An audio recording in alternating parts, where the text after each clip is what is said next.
Obrigado por terem vindo e obrigado pelo convite para estar aqui. Eu tenho 3 convidados muito especiais para me acompanhar nesta conversa sobre a questão do sistema de moda têxteis nas áreas que têm a ver com a responsabilidade e a sustentabilidade, tanto ambiental, sobretudo ambiental, não vamos falar tanto do social.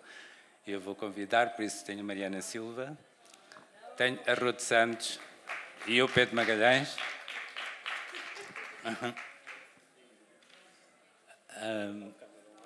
Pois, não sei, melhor para ali é mais fácil, não é? É? Como se fosse ali de um lado, não é? É, eu acho que é melhor.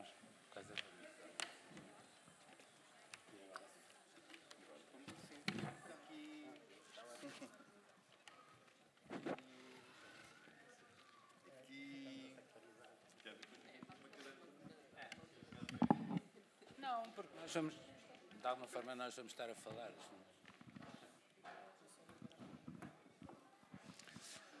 Pronto, nós estamos aqui, fomos, de alguma forma, convidados para abordar a parte mais de moda e têxteis, porque eu tenho comigo 2 pessoas que são formadas em Engenharia Química e com uma grande experiência ao nível da sustentabilidade no setor têxtil. A Ruth, que está neste momento na RDD, Desenvolvimento de Produto e de Inovação, e o Pedro Magalhães na Tintex. Por isso, são pessoas com uma grande experiência nesta área, que têm muito para falar sobre as questões da inovação como novos caminhos para nós, no fundo, fazermos face e contrariarmos um bocadinho o rumo das coisas. Nós sabemos, a Mariana depois vai-me ajudar mais na parte desta passagem, digamos, tanto para o consumidor como para as marcas, nas questões daquilo que tem sido desenvolvido como novas soluções. Eu queria só contextualizar um pouco, eu acho que a maior parte das pessoas deve estar consciente daquilo que tem-se passado no consumo, na relação do consumo com a moda e com os têxteis. Quando eu digo moda e têxteis porque os têxteis vão muito para além da moda, não é? Temos a área do desporto, os têxteis de lar, da construção civil, enfim, os têxteis são usados em praticamente tudo e estão na base de tudo. Eu tenho um percurso, eu comecei na moda, naquilo que eu chamo de moda mais dura. Eu comecei na moda de luxo, Fashion Week, edição de revistas de moda, etc. E em 2010 resolvi virar, passado 25 anos já estar a trabalhar em moda, resolvi virar mais para os têxteis, porque acho que, de facto, a matéria-prima é aquilo que nos faz, no fundo, a fronteira com o meio ambiente e é onde nós devemos procurar um bocadinho as soluções para o início desta nova caminhada que tem a ver com esta relação de mais responsável com o meio ambiente e com todos nós, com o planeta e com os ecossistemas.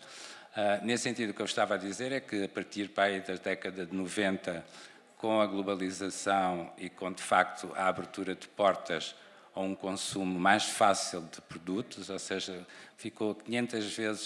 cresceu 500 vezes o consumo de peças de vestuário no mundo e que acabou por, ao mesmo tempo que se procurar uma produção que desse resposta a isso, com mão de obra barata, por isso produtos mais baratos, o aparecimento do fast fashion e, sobretudo, de facto, aquilo que são os recursos que nós temos para chegar a essas matérias-primas que estão cada vez mais em perigo e que nós precisamos de encontrar soluções.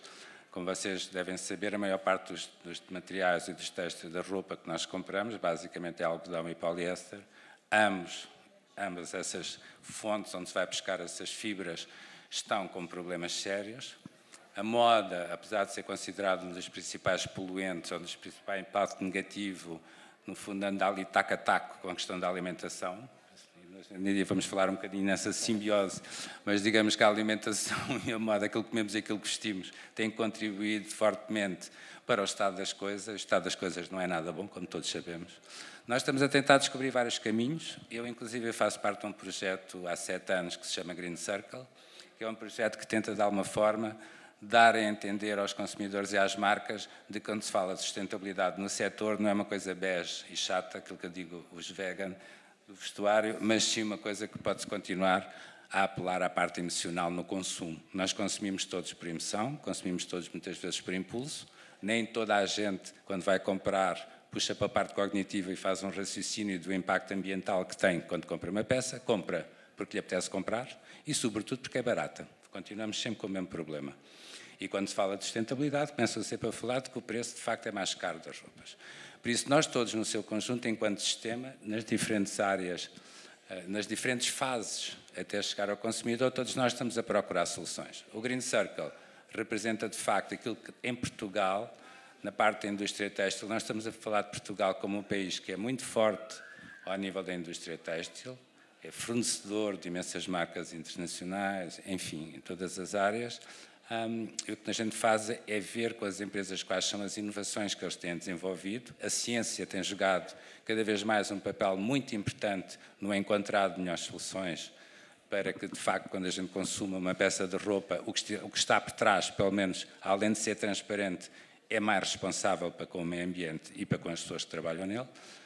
Mas, de facto, pegamos nessas novas soluções e aproveito com designers, sejam eles finalistas de escolas de moda, sejam designers conceituados ou própria indústria de confecção, tipo as empresas de confecção, e transformamos aquilo numa linguagem mais adequada à moda, ao desporto, aos têxteis de lar, consoante for o tipo de têxtil que nós estamos a falar.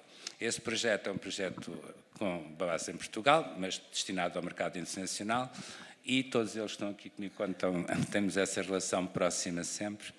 Eu vou deixar eles falar mais, nós vamos estar numa conversa bastante informal. Agradeço que se alguém tivesse sempre questões. Nós falamos várias vezes sobre esta questão, só que falamos para um público especializado. É raro, pelo menos eu, acho que é das primeiras vezes que falamos que não sabemos muito bem que tipo de informação é que vocês têm. Vamos tentar ser o mais simples, porque a coisa é complexa, muito complexa. Mete muita engenharia, vários tipos de engenharia, engenharias criativas, mas também engenharias têxteis, biotecnologia, toda uma série de disciplinas que se cruzam neste momento para as soluções. Vamos tentar ser simples e, tanto quanto possível, se tiverem dúvidas, por favor. Eu vou passar, se calhar, a palavra primeiro. A Mariana é um elemento mais jovem aqui neste painel. É uma pessoa que ela tem uma formação na área até de mais de letras, eu poderia dizer, né? Que é formada em Línguas e Relações Internacionais, mas tem uma forte curiosidade. Aliás, ela estava-me a dizer há bocadinho que ela queria mesmo era ser jornalista, e foi jornalista da Vogue e da GQ para tratar estes assuntos, e tem a curiosidade para nunca parar. Ou seja, neste momento ela gosta tanto da parte da ciência que quer, de facto, traduzir aquilo que a ciência tem tentado a contribuir para uma linguagem que todos nós podemos acompanhar. É investigadora neste momento da Universidade Católica para as questões da indústria têxtil nacional e está sempre muito preocupada com o consumidor. Mariana, começo por ti. Como é que está o estado das coisas neste momento? É uma pergunta muito geral e eu acho que às vezes podemos cair no erro de dizer que o estado das coisas está unicamente mau, mas eu acho que também neste palco temos provas de que as coisas têm um caminho positivo que nós podemos tomar e é algo que depende das nossas decisões, não só enquanto consumidores, mas às vezes decisões de maior nível das próprias empresas, dos próprios legisladores, e nós na União Europeia estamos neste momento a enfrentar uma onda, um tsunami, há quem lhe chame de legislação, porque efetivamente nos próximos anos as empresas vão ter que aprender a trabalhar sustentabilidade de uma forma que não existe no mundo neste momento e há regras que têm que ser cumpridas, que depois, se não forem, há penalizações que irão certamente chegar às empresas. Mas o meu trabalho, quando começou na área da sustentabilidade, estava muito ligado à minha preocupação em educar e informar, porque eu descobri ao longo dos meus primeiros artigos académicos que as pessoas têm grandes preocupações ambientais e sociais. Eu não acredito que, principalmente no sítio onde estamos, que chegamos ao pé de uma pessoa e a pessoa diga não, o mundo não tem nenhum problema ambiental ou as alterações climáticas não existem. Isso já é uma coisa que aos poucos já não se vê tanto. No entanto, há uma grande diferença entre aquilo que nós consideramos ser a nossa preocupação e os nossos valores e depois a forma como nós consumimos. Muitas vezes esses nossos valores não são traduzidos para os nossos atos de consumo, seja na moda, seja em tantos outros setores atualmente que se contribuem bastante para a poluição mundial. Mas há formas de combater isso e, na minha opinião, uma das formas mais poderosas que nós podemos tomar, tendo em conta que é algo que nos altera a forma de pensar num prazo muito maior do que apenas quando vamos à loja fazer uma compra, é através da educação e da informação. E é por isso que quando eu criei a Ética, que é uma plataforma digital completamente gratuita, qualquer pessoa pode aceder, onde eu faço precisamente essa tradução dos milhares de relatórios que são publicados todos os anos, dos artigos académicos que dizem qual é que é o melhor material para se usar, que já agora não existe uma resposta para essa pergunta, porque é demasiado abrangente. Mas efetivamente era preciso haver um espaço onde as pessoas pudessem aceder a informação que fosse imparcial, que não tivesse uma agenda por detrás e que quisesse informar simplesmente por esse objetivo, por traduzir essa informação para o consumidor. E nós também vamos ver que no futuro as nossas próprias peças virão com muito mais informação, as nossas etiquetas, que geralmente dizem 3 informações, que é o local de produção, que é a composição e as instruções de lavagem, por exemplo, estão completamente obsoletas para o estado da indústria atualmente. Não existe apenas um local de produção, quanto menos um país. Não existe apenas... Até a própria forma como os materiais são denominados, muitas vezes é feito de maneira a enganar a pessoa, para que se ache que aquilo é mais sustentável do que efetivamente é. E às vezes também existe, mais comum do que infelizmente deveria ser, mentiras nessas próprias etiquetas, não é?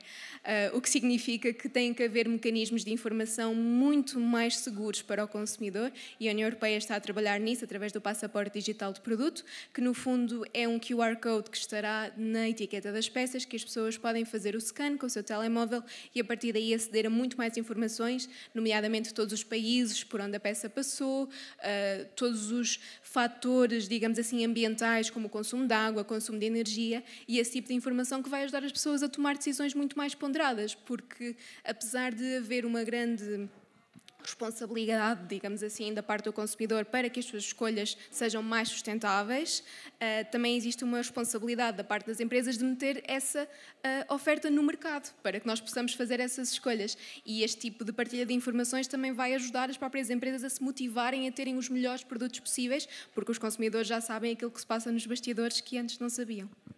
Muito obrigado. Eu vou recuar um bocadinho.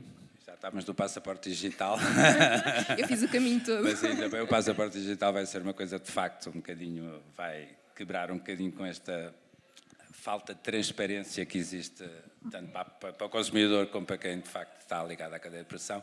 Vamos recuar e vamos falar, quando se está a falar aqui de sustentabilidade, hoje em dia nós já passámos, vamos digamos, na segunda fase na questão da sustentabilidade.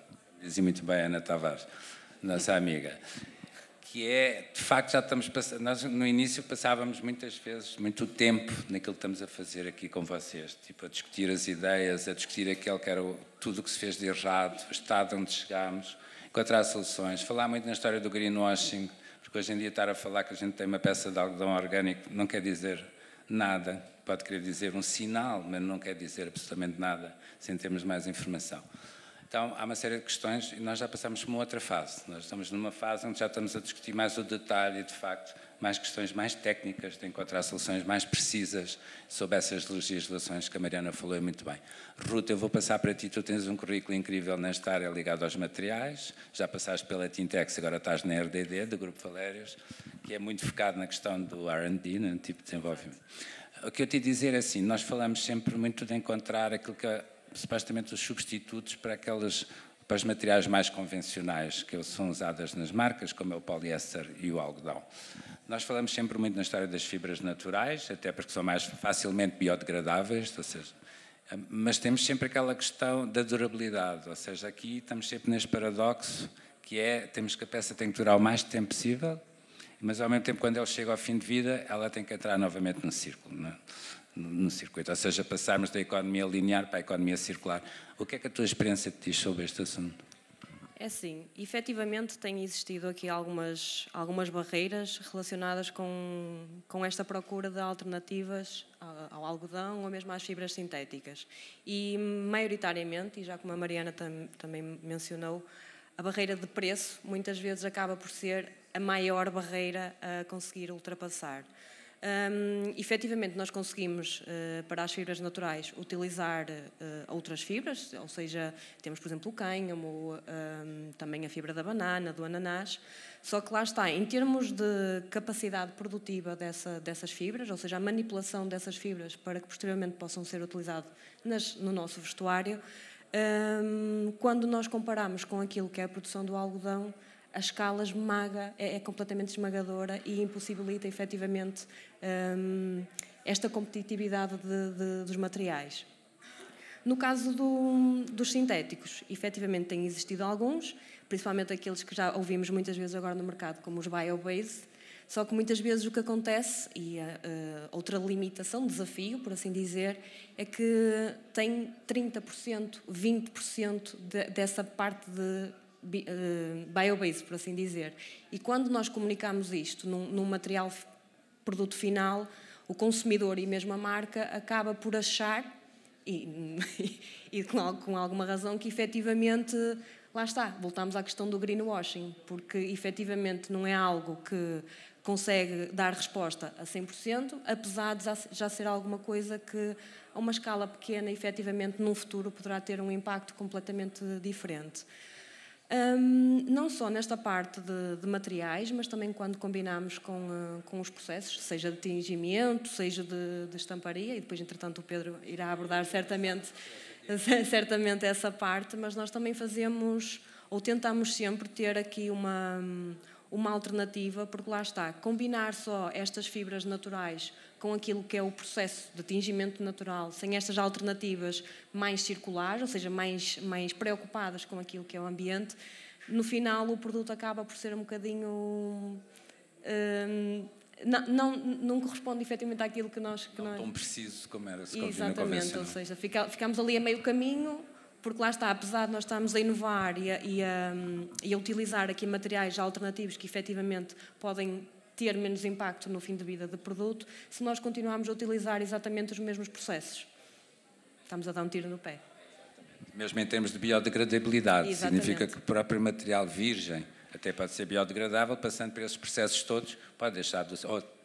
Sim, ter isso acaba por ser mais outra tempo. barreira, na verdade, Paulo, sabes? Porque muitas vezes nós temos imensos clientes que efetivamente fazem esta abordagem de quererem um material que seja biodegradável no seu fim de vida, só que depois ao mesmo tempo querem misturas de fibras. Ou querem umas cores que depois também têm... Exatamente, ou querem pôr ali um elastano, ou querem misturar uma fibra natural com um sintético, porque efetivamente em termos daquilo que é a performance do produto, dependendo da aplicação final do mesmo, nós temos que fazer aqui escolhas e nem sempre é fácil, é verdade. Para quem não sabe, a gente está a falar muito da história da biodegradabilidade porque, inevitavelmente, a gente está a criar imenso desperdício. Se calhar temos de ter começado por aí, não é? Cada vez é mais desperdício e só 1% desse desperdício é que está a ser reciclado ainda. Significa que as montanhas no Ghana e afins vão continuar a subir e entrar dentro do ecossistema de uma forma, e dentro de nós próprios também.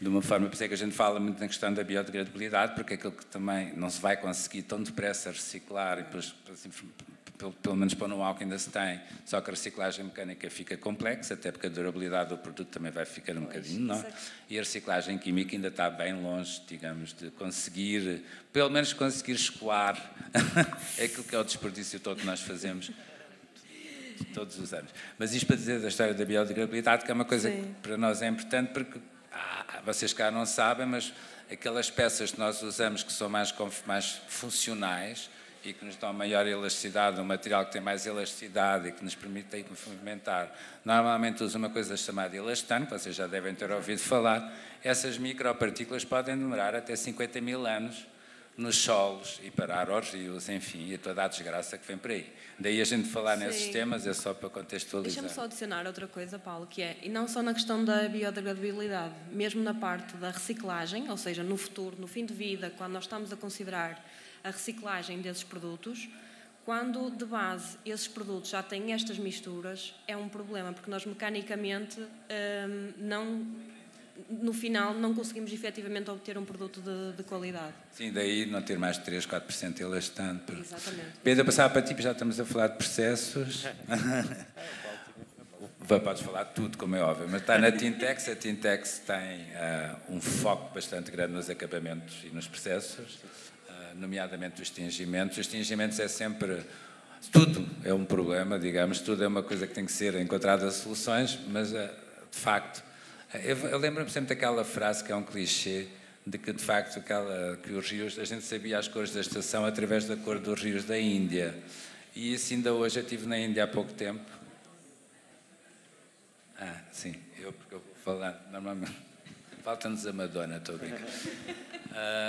Estava eu a dizer que, de facto, essa frase, digamos, conta-nos um bocadinho, de forma talvez um bocadinho exagerada. Hoje em dia já não se processa dessa forma, mas retrata um bocadinho aquilo que é a importância, de facto, nos tingimentos. Porque nós, obviamente, se eu todo azul escuro, podia ter estado vermelho, podia estar de outra cor qualquer, e tudo isto tem muitas consequências para o ecossistema. Passo a palavra, sim, Pedro. Sim. Pronto, eu, como o Paulo apresentou, eu trabalho na Tintex. A Tintex é uma empresa que foca tingimento, acabamento e revestimento. E eu acho que uma das mensagens, logo a primeira que eu quero passar é que quando vamos comprar uma roupa, nós temos que pensar o que é que ela passa até chegar a ser roupa. Eu acho que é logo o primeiro exercício, porque eu acho que antes de trabalhar na área têxtil também era consumidor e não o fazia. E agora faço, que é quando olho para uma peça, eu penso assim: teve uma matéria-prima, foi cultivada, foi recolhida, foi fiada, foi tricotada, foi tingida, foi acabada, foi feita a peça, foi transportada para a loja. E depois, se eu olho e vejo um determinado preço, eu penso: alguma coisa aqui não bate certo. E isso remete para aquilo que nós estamos aqui e para aquilo que nós falamos também. Em Portugal existem estas cadeias de valor, todas estas empresas que eu disse existem. Ainda não existem plantações de algodão a grande escala, mas se calhar algumas regeneradas vão existir. E essa é a primeira mensagem que eu quero passar. Em Portugal existe esta capacidade, existem marcas que trabalham em Portugal, dizem made in Portugal, o que também, como o Paulo disse, não é tudo, mas agora com o passaporte digital depois vamos ter uma imagem real, mas eu quero que todos nós pensemos um bocadinho nisso, que é tudo aquilo que aquela peça passa. E depois, já ouvimos hoje falar aqui sobre a alimentação e esta semana eu tenho falado muito sobre isso. Nós pensamos muito naquilo que comemos, é óbvio, e às vezes não pensamos naquilo que passa 24 horas por dia junto à nossa pele. E essa é a segunda mensagem, é aquilo que nós fazemos, aquilo que as empresas em Portugal trabalham, tem muito a ver com isto, tem tudo a ver com as preocupações, obviamente. As certificações têxteis são uma realidade já há muitos anos em Portugal, mas cada vez mais procuramos alternativas para ter este impacto, ou seja, processos mais sustentáveis, tingimento natural. Também já fiquei a saber que vai existir um workshop a uma escala mais pequena, mas em Portugal já se trabalha. A Tintex tem um processo patenteado já desde 2013 para tingimento natural, em que substituímos tudo aquilo que são corantes sintéticos por produtos naturais, mesmo no processo.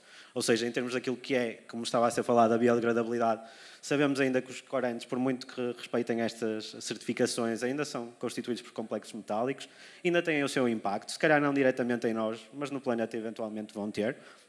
E todos estes processos são coisas que estão a ser pensadas em Portugal por pessoas que sentem aquilo que está a acontecer e que querem fazer a mudança, querem mostrar que é possível fazê-lo. Obviamente o problema da escala é grande, não é? Sabemos que se há algo que nos esmaga em quantidade, o preço depois é representativo. Mas eu acho que também a nossa consciência social, de se calhar não ter 10 t-shirts que estão a fazer este mal e ter apenas uma que vai durar muito mais e que também não tem este impacto e que também contribui para as economias locais, é uma decisão que vem de nós.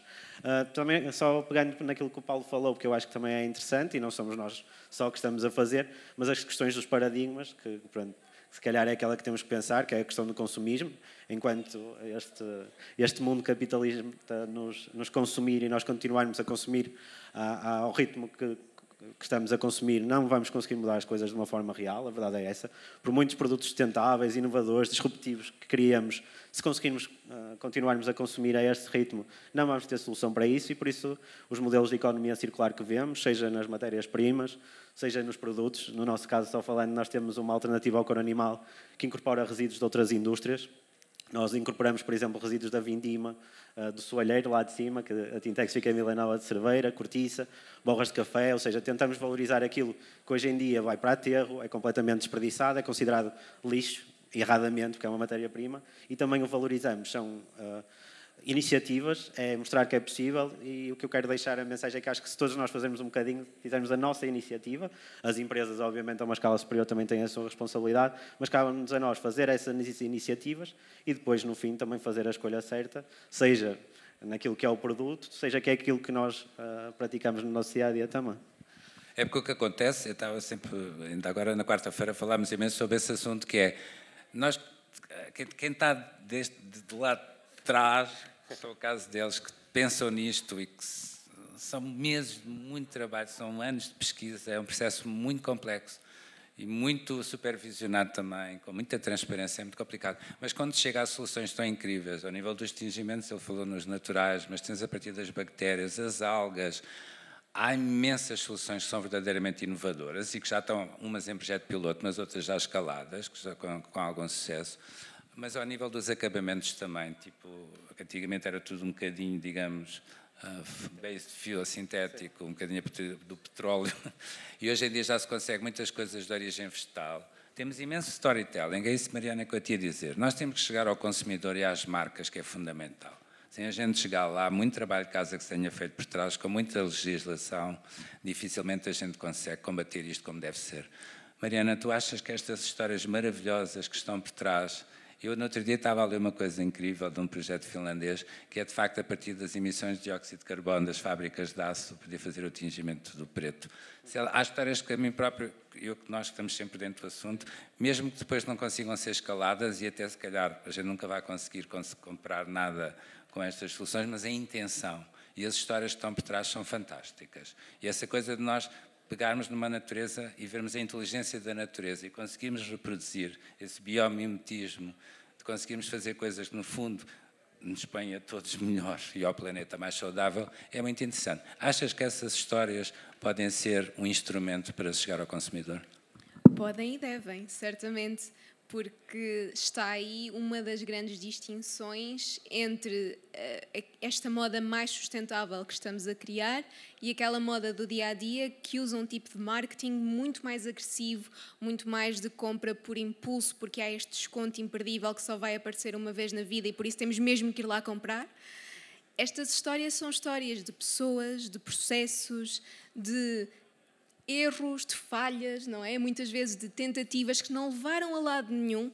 Há uma marca portuguesa, por exemplo, que vende mesmo as peças que não tiveram um bom final, digamos assim, na produção, ou seja, era suposto haver uma cor, mas afinal foi outra completamente diferente.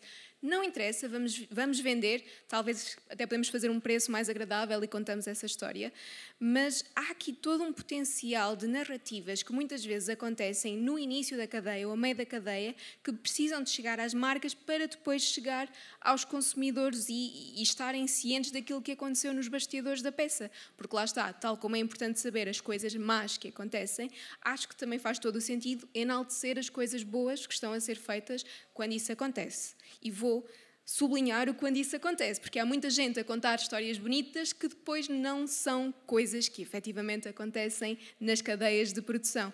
E já falámos aqui várias vezes da palavra greenwashing, que é uma palavra que, apesar de nós muitas vezes associarmos a mentira, pode simplesmente ser uma discrepância, digamos assim, entre aquilo que é comunicado e aquilo que é feito, e essa discrepância pode ter vários fatores. Por exemplo, dizermos que esta peça é muito sustentável por ter algodão orgânico. Ok, isso pode ser verdade a um certo ponto, se estivermos a comparar com algodão virgem, por exemplo. O algodão orgânico tem vantagens, mas será que isso, no sistema como um todo, é um símbolo de sustentabilidade? É este tipo de questões que temos que colocar a nós mesmos. Eu pego nas tuas palavras, já que estamos a falar de algodão que, no fundo, tem a ver com plantações, para vermos este novo caminho. Está-se a procurar muito esta questão mais do bio, né? Dos materiais bio-based, para tentar deixarmos cada vez mais a história dos sintéticos, ou pelo menos tentar que os sintéticos ganhem outro caminho, não vão desaparecer. Eu estava a falar nesta coisa muito interessante que está a acontecer. Eu estava no dia a refletir sobre isso. Eu, quando comecei a trabalhar em moda, a moda tinha uma ligação muito grande com a música. Depois passou a ter uma relação muito grande com o cinema. E agora tem uma relação muito grande com a alimentação. Muito grande. Na forma de pensar, na forma de estar, na forma das opções que nós vamos tomando, tem um bocadinho alguma relação. Estamos a falar, para introduzir a temática da simbiose, ou seja, nós estamos a falar na alimentação, por exemplo, na gastronomia, de uma coisa que é da quinta para a mesa, né? From farm to table, um novo slogan. E nós temos um outro, que é From table to the closet. Queres falar um bocado sobre isso, Ruth? Por acaso acaba por ser engraçada a utilização desse slogan. É assim, nesta parte desta ligação com a indústria alimentar, também não nos podemos esquecer que, efetivamente, lá está, muitos tingimentos naturais, por exemplo, já utilizam efetivamente esses resíduos da indústria alimentar para efetivamente... a caixa da cebola, acho. Exatamente. E o que muitas vezes acontece, mais uma vez, não é? É efetivamente existir esta sensibilidade em perceber todo este processo. Porque lá está, estas questões da comida e mesmo da parte dos bios, do regenerativo, porque agora também temos esta questão do algodão regenerativo, o que é que o distingue quando nós comparamos com aquilo que era o algodão virgem, por assim dizer, não é? Que efetivamente é isso que nós estamos aqui a discutir. E vamos sempre bater naquilo que são as práticas, como em tudo, ou seja, nós temos sempre metas, lá está, quando nós estamos a atribuir até características na alimentação, estamos a fazer exatamente o mesmo para aquilo que são os materiais que nós utilizamos no nosso vestuário. E o algodão, num caso muito específico, é mesmo isso, e toda esta esta diferença que existe entre as diferentes tipologias está sempre relacionada com aquilo que é o tipo de cultivo, os materiais químicos que são ou não utilizados, mesmo na própria agricultura, quais é que são os sistemas que são implementados para fazer este controle, seja da rega ou mesmo o controle dos solos, que acaba por, de alguma forma, mais tarde, sendo algodão ou outro alimento qualquer, se refletir naquilo que nós ingerimos ou naquilo que nós vestimos. É um bocadinho esta a ligação que nós Daí vamos a importância das certificações todas ao nível, esse nível Exatamente. também, que é muito, ajuda-nos um bocadinho. Esse o passaporte digital, de facto, voltando novamente ao início da conversa, acho que pode vir a ajudar muito. Pedro, o que é que tu achas sobre... O que é que, quando a gente começa a pensar aquilo que são as soluções dos vários projetos pilotos que têm acontecido nos últimos anos, da tua sensibilidade, quando achas que é o caminho que a gente vai dar maior possibilidade de podermos escalar sem exagero, ou seja, se conseguir de alguma forma arranjar alternativas a esses materiais convencionais que estão mais do que instalados no mercado, não é? Não há muito a fazer. O que é que achas que pode ser um caminho aí? Sim, acho que há muitos, não é? É uma pergunta aberta. Na tua não, mas o primeiro caminho, sem dúvida, é a transparência. Eu acho que nós sermos mais transparentes, e nós fazemos, a RD também faz, eu acho que quem quiser ir visitar pode-me contactar, ver as fábricas, eu acho que isso é importante, porque, como eu digo, antes de eu trabalhar na indústria têxtil, eu não imaginava, sou muito sincero, eu também não imaginava tudo aquilo que era o know-how, tudo aquilo que eram os processos, tudo aquilo que eram as pessoas que estavam envolvidas naquele processo. E se calhar quando fazia as escolhas da roupa não pensava nisso e agora penso. Eu acho que isso é o primeiro ponto, porque a escolha do consumidor é uma coisa que vai de cada um. Nós podemos ter a informação toda certa, como vemos atualmente, infelizmente, podemos ter toda a informação disponível e as pessoas podem tomar a decisão errada. Isso aí é uma questão. Por isso a transparência vai ser um caminho que se vê. Em Portugal já se vê muito, cá, digamos, na Europa também. Depois, ligado ao nearshoring, porque, ou seja, as cadeias de valor próximas. Na Europa temos aqui uma oportunidade gigante, porque temos marcas que efetivamente têm esta mentalidade de base e querem ser transparentes para os seus clientes, para os seus consumidores. E então, quando a produção pode ser quase literalmente visitada de comboio, não é? Porque também não vamos andar de carro, não é? Quando podemos andar de comboio e visitar, eu acho que isso é uma questão muito, muito pertinente. Depois, acho que nas matérias-primas, eu não vou estender nem ser muito técnico, mas nas matérias-primas há muita oportunidade naquilo que está a ser desenvolvido, as fibras regeneradas de celulose, o Lyocell, que já é muito forte na Europa e que há projetos grandes em Espanha e em Portugal, ou seja, trazermos para aqui a matéria-prima, porque a verdade é que o algodão que todos nós temos ainda tem muita origem na Índia, na Turquia, no Egito, e tudo isso tem o seu impacto no ambiente. E depois, claro, não é? Como eu trabalho na inovação, eu acho que vai haver muita coisa disruptiva a aparecer. Acho que é um ambiente muito interessante e quem tiver algum tempo pesquisar um bocadinho sobre o ecossistema de startups até na Europa, na área têxtil. Às vezes eu fico entusiasmado, porque pronto, fiz alguns anos de investigação e agora encontro na têxtil coisas que eu se calhar imaginava que iam ficar no laboratório muitos anos. E há muita biotecnologia a entrar na têxtil, o tingimento com bactérias, que já é feito em Portugal.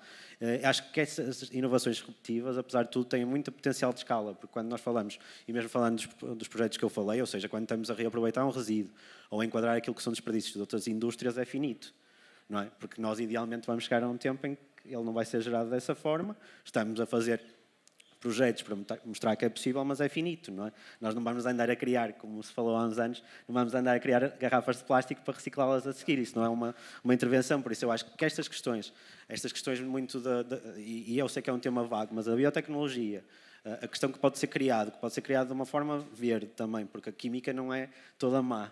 Não é? Ainda para mais eu de engenharia química não posso dizer isso. Há muita química boa e o nosso... Há esse mito, desculpa, sim. Há esse mito de facto que a química é uma coisa má, não é? Porque quando a química já foi nos anos 80 a nossa salvação para muitos produtos. Exatamente, e o plástico também não é um bicho de sete cabeças, porque se não tivéssemos o plástico da maneira como ele foi criado, se calhar muitas vidas tinham sido perdidas. Por isso, vamos ser transparentes, é aquilo que eu digo. Eu sou otimista naquilo que é têxtil, mas acho que também temos de ser realistas.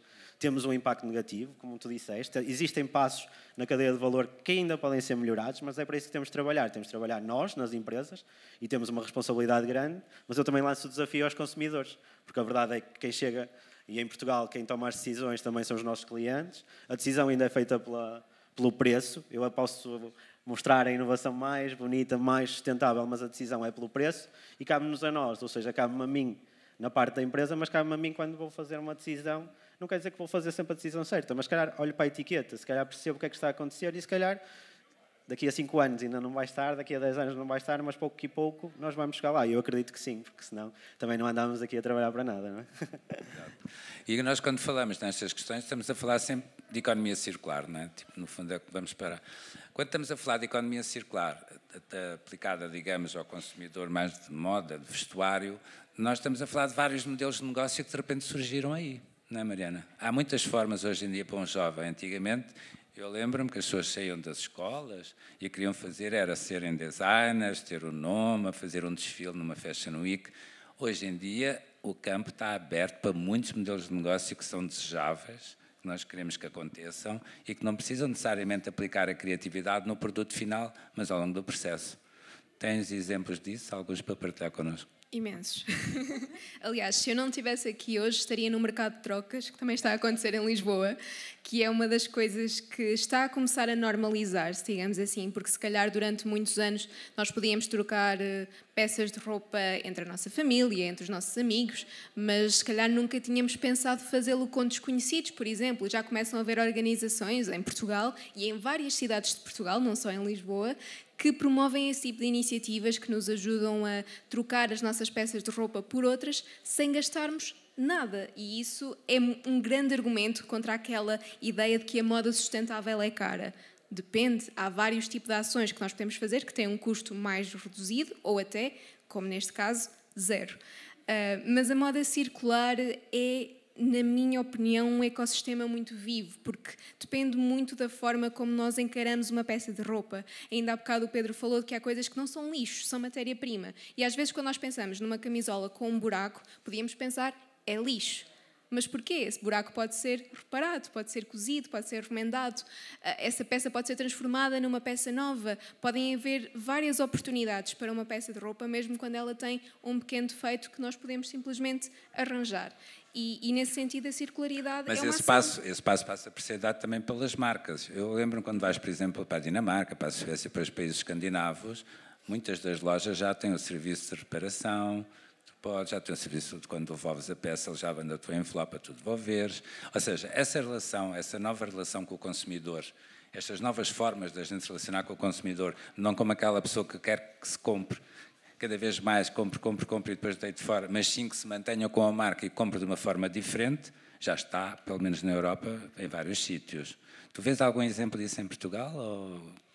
Também temos marcas em Portugal que oferecem esse serviço e há cada vez até mais marcas em Portugal a oferecer a possibilidade dos consumidores trocarem peças já usadas entre eles, obviamente através de um preço mais simbólico, mais baixo do que aquele que é a peça nova, mas já criam esse tipo de ecossistemas. Mas eu pronto, sou um bocadinho parcial nesta questão porque a minha mãe é costureira.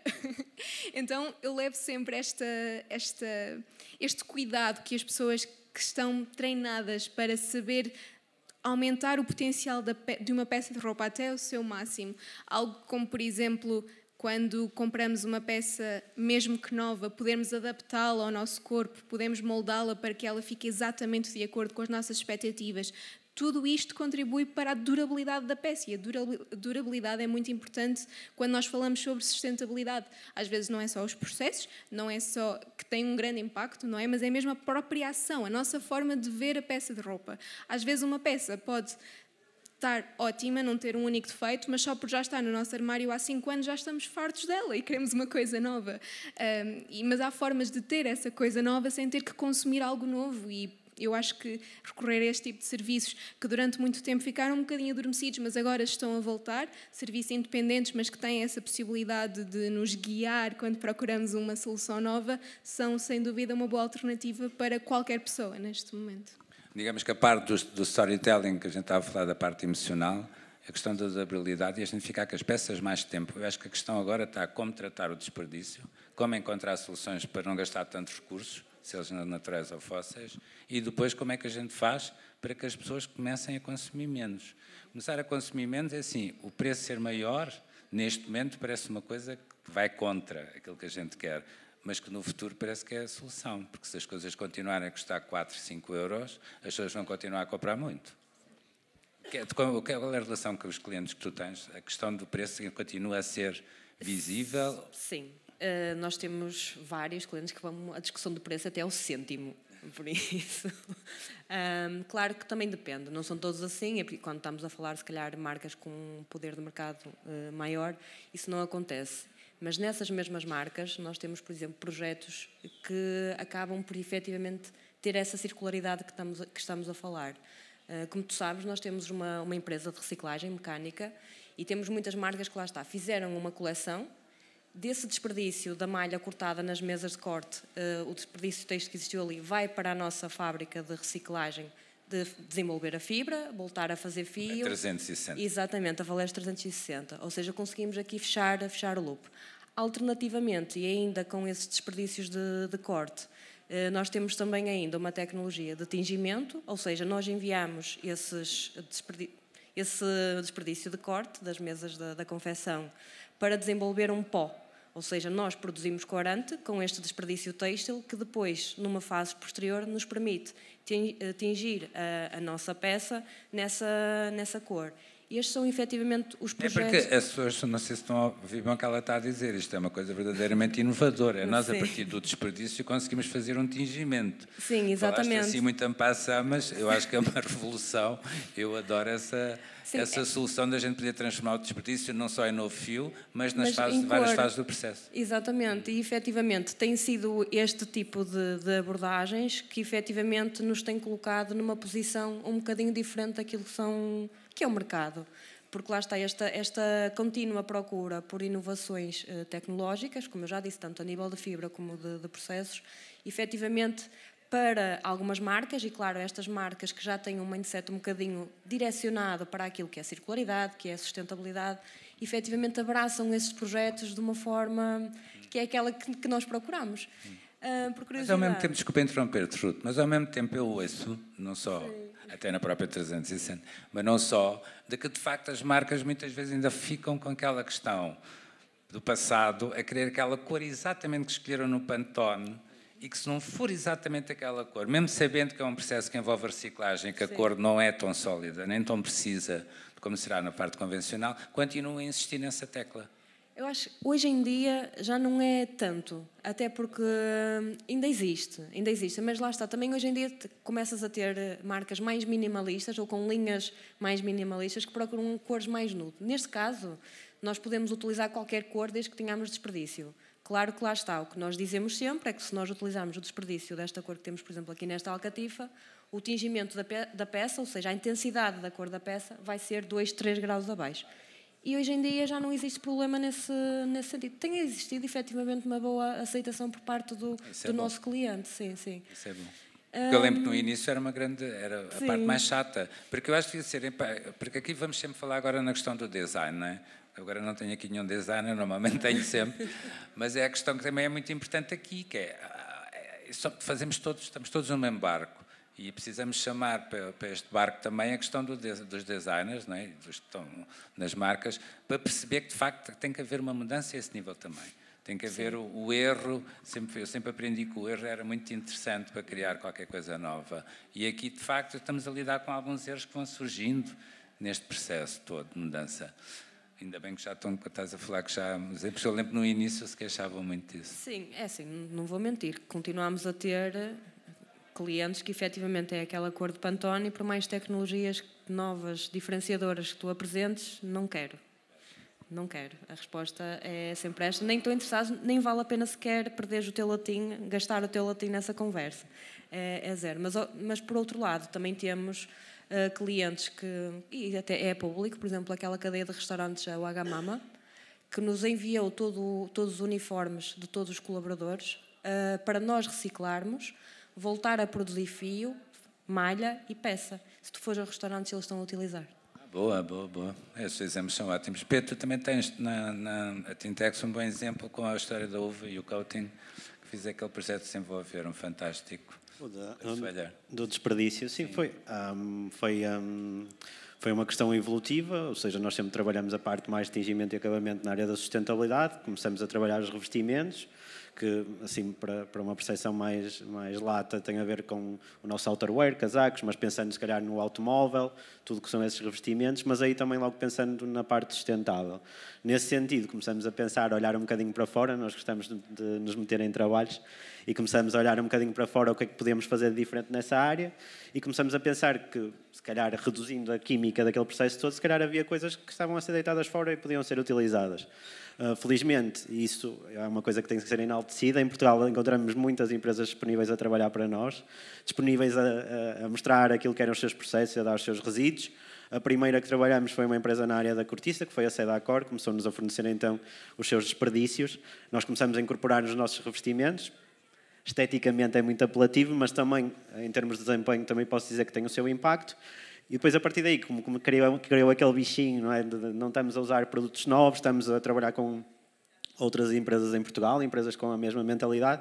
Abrimos as nossas portas, fomos visitar muitas empresas nos vieram visitar. No entretanto, felizmente, já desenvolvemos outras parcerias, por exemplo, com a Nespresso, em que recebemos as borras de café e desenvolvemos umas peças para umas sapatilhas que estão a ser comercializadas pela Zeta, uma empresa francesa que lançou este desafio, e uma que a mim, pessoalmente, e à Tintex se orgulha, que é a parceria com a Quinta do Soalheiro. Para quem não conhece, a Tintex está em Vila Nova de Cerveira, somos literalmente o último terreno antes de Espanha, e depois andamos ali à volta, não é? Com os nossos amigos, digamos assim, encontramos uma empresa jovem, que se calhar muita gente conhece, não é? Do vinho, uma empresa, a Quinta do Soalheiro, em que foi mesmo uma visita.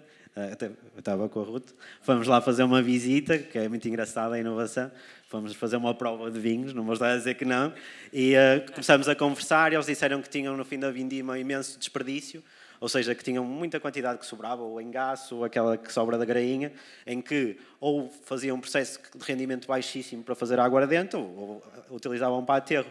E como na altura estava a começar esse projeto, nós dissemos assim, e se mandassem esse desperdício todo lá para a Tintex, e nós começamos a trabalhar nisso. Desde lá, começamos a trabalhar diferentes materiais, incorporamos então os resíduos da vindima, brincamos um bocadinho, dizemos que fazemos materiais para o ano, ou seja, é um material vindima de 2022, 2023, incorporamos já... vinho. Sim, incorporamos em aventais, incorporamos nos sacos de piquenique que eles têm. É como eu digo, não vamos mudar o planeta, nem vamos acabar com o impacto da indústria têxtil. Mas se toda a gente fizer um bocadinho isto, eu acho que vamos ter um impacto verdadeiro. Eu acho que essa parte colaborativa, de facto, é importante. Isso foi uma das coisas boas que a sustentabilidade trouxe, que foi as pessoas a trabalhar mais em conjunto. Acho que vamos ficar por aqui. Não sei se há alguma pergunta que as pessoas, porque acho que já disseram que o nosso tempo acabou.